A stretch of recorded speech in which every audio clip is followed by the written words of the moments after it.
Hello guys, आपका स्वागत है मेरे channel Dinesh editing mix metal में। तो गाइस मैं आपके लिए लेकर आ गया हूँ जे के चैप्टर 269 के स्पॉयलर्स। तो वीडियो में बने रहे हैं। गाइस देखा जाए तो ये चैप्टर अब तक का सबसे बोरिंग चैप्टर है। ये चैप्टर स्टार्ट होता हमें दिखाया जाता है कि माँ की यूटा के ऊपर बहुत ही ज़्यादा गुस्सा कर रही थी, और हमें ये भी दिखाया जाता है कि यूटा एकदम सक्सेसफुली अपनी बॉडी में वापस आ चुका है गोजू की बॉडी को छोड़ के।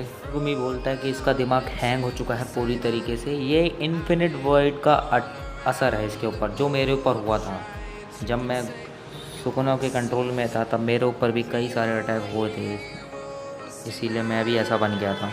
और आगे मैगुमी बोलता है कि मैं सब लोगों से माफ़ी मांगना चाहता हूँ। और ये माफ़ी पता है गैस किस लिए मांग रहा है, क्योंकि उसी की बॉडी में रहते हुए उसने कई लोगों को मारा, यहाँ तक कि गोजो सेंसे को भी मारा गया और चोजो को भी, इसलिए वो इसके लिए माफ़ी मांग रहा है। तभी बीच में यूजी ददोरी आ जाता है। वो बोलता है कि ये सारी गलती मेरी है, लेकिन बीच में कासुका भी बोलता है, काउंटर करता है कि वो बताता है कि ये सारी गलती गोजो की है। अगर वो तुम्हें पहले ही मार देता तो ये सब देखने को हमें नहीं मिलता।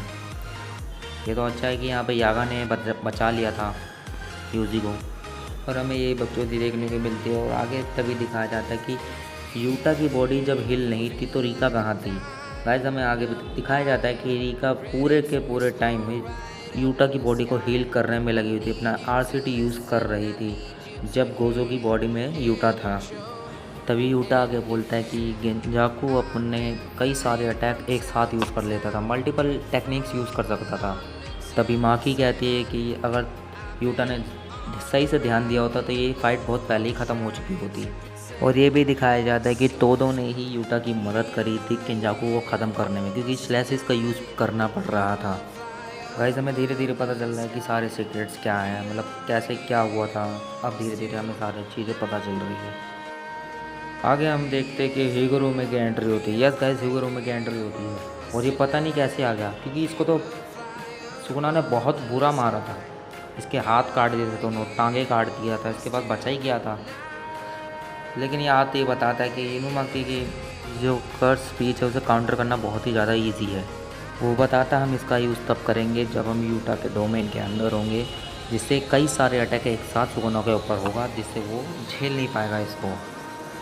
तभी यहाँ पे माँ की आगे बोलती है, अगर मिगुइल और लेरोय हमारे साथ होते तो ये लड़ाई थोड़ी चेंज होती।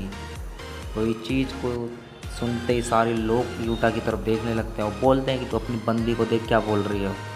आगे दिखाया जाता है कि इन सब का ही प्लान था कि अगर गोजो सेंसे से हार जाते हैं तो हम और रामयो सेंसे मतलब सब उसको ख़त्म करने की पूरी कोशिश करेंगे, हमाउश करने की पूरी कोशिश करेंगे सुकुना को।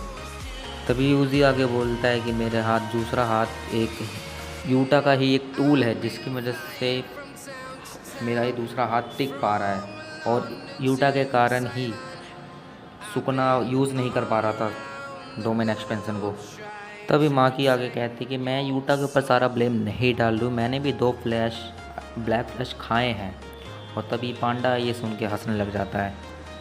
ऐसी बातचीत चलती रहती। तभी हकारी बीच में बोलता है कि मैं भी सुकुना से लड़ने जाने वाला था, लेकिन ओरामे को हराना इतना आसान ही नहीं था, वो बहुत ताकतवर थी। तभी नोबारा कहती कि मैं तो सो के ही अभी उठी हूँ। वो कहती है जब मैं सो के उठी तो मुझे पता ही नहीं था कि यहाँ पे क्या चल रहा है। तभी बीच में एंट्री होती है म्यू की। वो कहती है कि मैं भी बहुत ही ज़्यादा नर्वस थी, तब भी मैं उसको बचाने के लिए चलेगी। गाइस यहाँ पे माकी की बात हो रही है। तभी यहाँ पे सबसे बढ़िया आदमी वही बोलता है कि यहाँ पे सबसे बढ़िया काम मैंने करा है। और गाइस हमें ये कहना भी पड़ेगा, क्योंकि सबसे बढ़िया काम उसी ने ही करा है। उसने हर एक युद्ध में, मतलब हर एक लड़ाई में उसने बीच में आके सारी बॉडीज़ को इकट्ठा करा है, सबको सही करा है, और ये तो तारीफ़ के काबिल बनता है उसके लिए। तभी यहाँ पे कसो का अपने सिंपल डोमेन को एक्सप्लेन कर रहा होता, काफ़ी अच्छे से बता रहा होता, और ये भी बोलता है कि मेमे के लिए सब कुछ आसान किया। तभी वो बीच में कहता है कि मेमे के लिए कोई भी चीज़ आसान नहीं गई है, उसने ये सारी चीज़ें काम पहले से ही करके रखा हुआ था। तभी यहाँ पे सीन कट होता हुआ हमें फ्लैशबैक दिखाया जाता है। हमें उसी ओल्ड लेडी को दिखाया जाता है जो फर्स्ट पेज पर थी। ओल्ड लेडी में से पूछती है कि हाउ मच, तो फिर मेमे बोलती है कि मैं तुम्हें मारने वाली हूँ। मतलब यहाँ पे समझाया जा रहा है कि मैंने सब कुछ पहले से सही कर रखा था, लड़ाई शुरू होने से पहले ही उसे पता था आगे कि क्या होने वाला है। द एल्डर ये पूछते कि वो तुम्हें कैसे पता चला कि वो न्यू शैडो स्टाइल की हेड है। तो मैं कहती है कि इसको पता था, उसने बता दिया। मैं आगे बताती कि जेनिन क्लैम पूरा ख़त्म हो चुका है और कामो और गोज़ो फैमिली ही बची है इस बैटल में। अगर वो भी लड़ती तो ख़त्म हो जाती पूरी तरीके से। मैं आपको यहाँ पे बता दूँ कि गोज़ो के माँ बाप की बात हो रही है। गोज़ो के माँ बाप कोई सॉर्सरर नहीं है। गोज़ो एक लौता ऐसा था जो सबसे पावरफुल था। और यहीं पे ये चैप्टर ख़त्म हो जाता है गाइस। इस चैप्टर में ज़्यादा कुछ जानकारी नहीं थी गाइस, ये चैप्टर ऐसे ही था क्योंकि 2 चैप्टर में ये चैप्टर ख़त्म हो, मतलब जुजुत्सु काइसन ख़त्म हो जाएगा मांगा। और नेक्स्ट वीक कोई ब्रेक नहीं है, तो नेक्स्ट वीक मिलते हैं। तो अभी के लिए इतना ही। चैनल को सब्सक्राइब करते, बेल आइकन प्रेस करते, जिससे आने वाली हर वीडियो आपके पास सबसे पहले पहुँचे। तो गाइस मिलते हैं नेक्स्ट वीक।